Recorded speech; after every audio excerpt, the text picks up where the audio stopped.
Oke semuanya, di kesempatan kali ini saya akan membahas tentang timer kulkas rusak. Apa yang terjadi jika timer kulkas Anda rusak ya? Oke, jadi mungkin di sini saya akan lebih membahas tentang apa sih penyebab timer ini bisa rusak ya. Oke, yang pertama mungkin karena faktor usia ya. Usianya mungkin udah lama terpakai terus menerus, dan mungkin bisa juga karena penyebab sering mati listrik atau listrik Anda sering jeglek overload, sehingga menyebabkan komponen pada timer seperti ini terputus sehingga tidak dapat bekerja ya. Terus apa yang terjadi jika timer tidak diganti? Oke. Jadi apabila timer tidak diganti, di sini saya akan memperlihatkan skema pada timer kulkas 2 pintu ya. Ini saya ambil sampel timer kulkas 13. Oke ya. Timer kulkas 13 ya. Jadi alur masuk adalah pada sini ya. Kalau timer tidak ini kan timer 13, 1 2 3 4, alurnya seperti ini. Timer kan berputar nih, berputar terus menerus, dan apabila posisi mati, timernya posisi mati seperti ini, jadi di pin 3 menuju pin 4 kan mati, kan dia kan nggak akan pindah ke bawah ya kalau nggak berputar timernya. Ini langsung menuju ke sini nih, menuju ke kompresor, paham lah ya. Jadi otomatis kompresor dan fan kipas akan berputar atau bekerja terus menerus non-stop 24 jam maksud saya. Jadi kompresor ini kan bekerja terus menerus sehingga menyebabkan overload pada motor karena panas, paham lah ya. Jadi overload ini pertama yang akan rusak jika timer yang rusak itu tidak langsung diganti.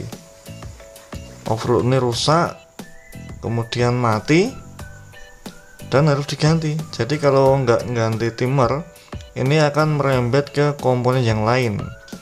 Bisa juga kipasnya mati karena berputar terus menerus, pendinginan semakin banyak, pembekuan semakin banyak pada evap, akhirnya kipas baling-baling yang nyangkut di gumpalan es sehingga menyebabkan motor kipas blowernya juga rusak, kipas evapnya.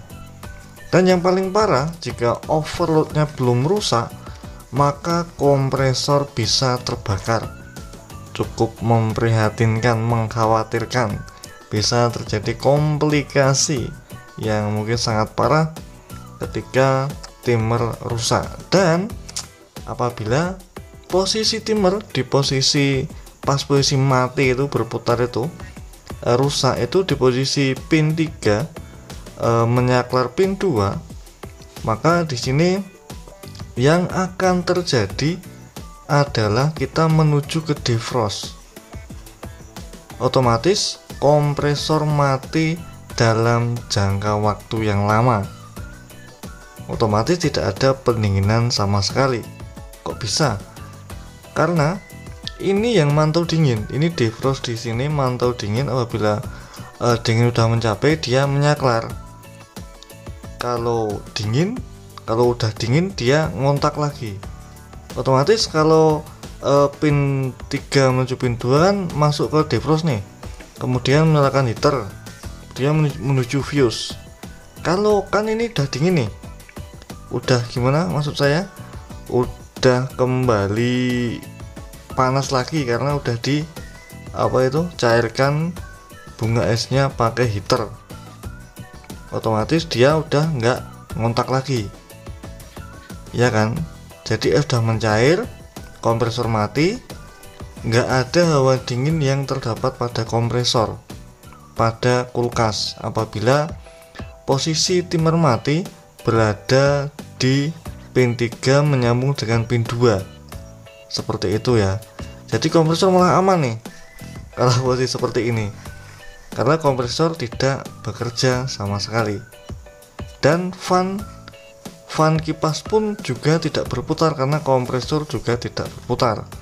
Seperti itu ya kalau posisi matinya pin 3 menuju pin 2 menyaklar posisi timernya. Oke, sekarang kita lanjut cara pengecekan timer kulkas gimana sih? Oke, caranya itu sangat simpel dan sangat mudah ya. Apabila ini pin 13, maka kita balik dulu. Di sini ada tulisan 1 2 3 4. Kita hubungkan tegangan listrik dari pin 1 menuju pin 3, dan di sini terdapat sebuah gear ya. Ketika Anda sudah menancapkan arus listrik ke pin 1 dan pin 3, maka gear ini akan berputar ya. Kalau gear ini berputar, maka posisi timer pasti dalam kondisi yang masih baik ya, seperti itu. Kemudian langkah apa yang harus Anda lakukan? Ya otomatis mengganti timernya. Paham lah ya, timernya Anda bisa beli di toko online atau toko teknik mungkin di sekitar Anda ada. Silahkan beli timer kulkas yang sesuai dengan tipe timer yang Anda lepas atau sesuai tipe timer pada kulkas 2 pintu Anda. Seperti itulah ya. Dan mungkin sekian dulu video kali ini, semoga mungkin bermanfaat untuk Anda.